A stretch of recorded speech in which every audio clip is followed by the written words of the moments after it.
Hey guys, this is miicrow. I wanted to make a quick video on top 5 unknown slash underrated war tips for newer companies. Some of these tips I don't think veteran companies really use very effectively either, so I thought I'd kind of highlight them here and bring some of the info there to light.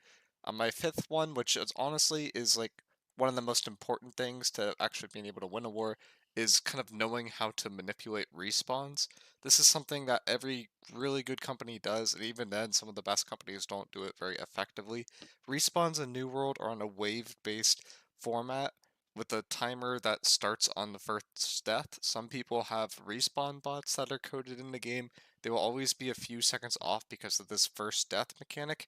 Additionally, there's another mechanic where that timer for the respawn wave is reset when a flag is captured. So if you say you have a 5-second respawn that is coming up and then a flag gets captured, that 5-second respawn will remain, but the next respawn, if you were 20 seconds before the flag cap, if it was normally 20 seconds, that would be reduced effectively down to a 15-second respawn timer, which will allow people to get back a little bit faster and prevent snowballing. But the part that is really important for this is a lot of people try to time crashes right after the respawns happen, so that people they kill get the long spawn and they aren't present in the fight for a longer period of time. So you can use that to your advantage, but if your respawn is off, that is effectively going to be mitigated. So having someone that can either call respawns or being aware of this mechanic and taking it into account with some sort of respawn bot is really important to timing how you die in a war, so you die before the respawns happen, and making sure that you try to kill enemies after the respawns happen, which will inherently give you an advantage of long you're actually alive in a war. My fourth tip is that you can do turret jumping on the back gates in a fort, where you put down either a cannon, a fire cannon, or a ballista, I believe, is the other option that you can use. But any of the range siege weapons with a platform, you could actually put that platform kind of parallel to where the the E and D gates are, and you could jump on that platform, and from there you can jump and grab onto the ledge and jump directly up in front of the gate. This will reduce the amount of time that is needed to be spent rotating between gates and will just overall allow you to rotate from C or A to your respective back gates a lot faster than you would be able to normally. My third most important tip is there are very, very, very, if any, possible solo carry builds in the current state of New World Wars, and every single build effectively has to work with teammates in order to get value. You have some people who are running quote unquote one-shot builds, but those one-shot builds effectively cannot one-shot with the most recent patches, so it's important to time that burst damage alongside when your other teammates are doing burst damage so that that damage is able to reduce someone's health bar down to 0 HP as quickly as possible. You want to reduce the amount of time that people will be allowed to be saved by a healer, and by that you need to be going for burst-based combos. This includes stuff on a more macro big army level where people are trying to do a massive detonate push to try to wipe, per se, a group of people around the point, and then from there you can try to take the point.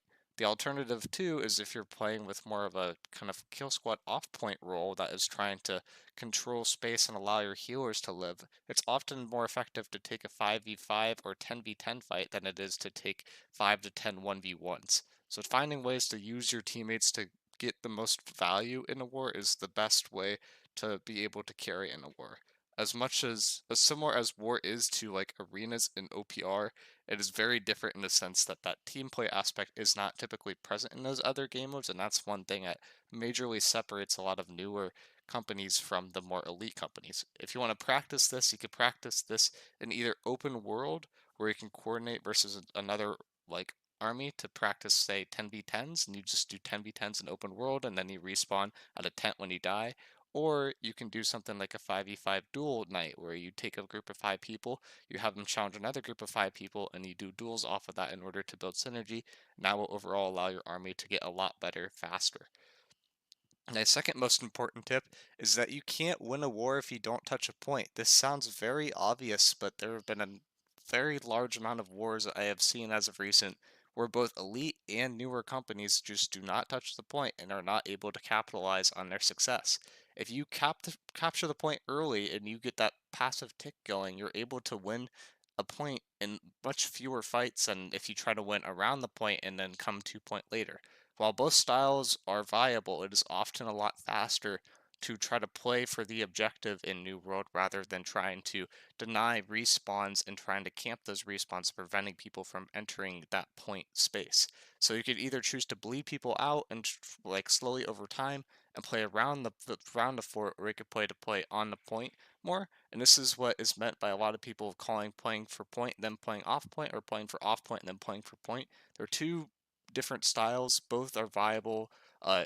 Different regions tend to prefer different styles, but at the end of the day, you just kind of need to pick to one. But I would definitely recommend at some point during your wars to try to get more and more people to step onto the objective. This doesn't need to be everyone in an army, but as long as you have that passive tick going on the point phase, you will generally be favored to win in a battle like that in a war. My most important tip for New World in terms of wars for newer companies as well as older companies is not a very difficult one, but one that needs to be reminded to everyone that cleanse pots are basically a don't die invincibility button. This kind of works two ways. For some classes, it's important to pop a cleanse and then go for your ability combo. This is something that's really key with Great Axe Warhammer in particular, because if you pop a cleanse spot, you can't have a weaken applied to you, which will allow you to do more damage. But cleanse spots are also can be used to help you live more. So if you're a class like a Ice Gauntlet, Void Gauntlet, you don't per se care about your damage as much, and instead you want to use that cleanse pot in order to live incoming pressure and being able to get out of clumps a little bit faster. That being said, if you don't have your cleanse pot up, you generally want to be more passive in a war. So you want to be more active when you have your cooldowns, and when you don't have your cooldowns, you want to play a more passive role and try to hold that space.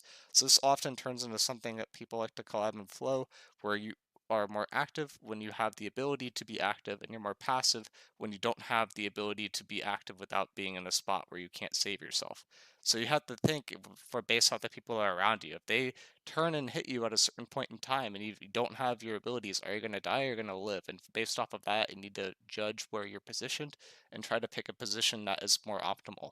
One thing that can often help with this a lot is trying to default to positions that contain a fortified sacred ground.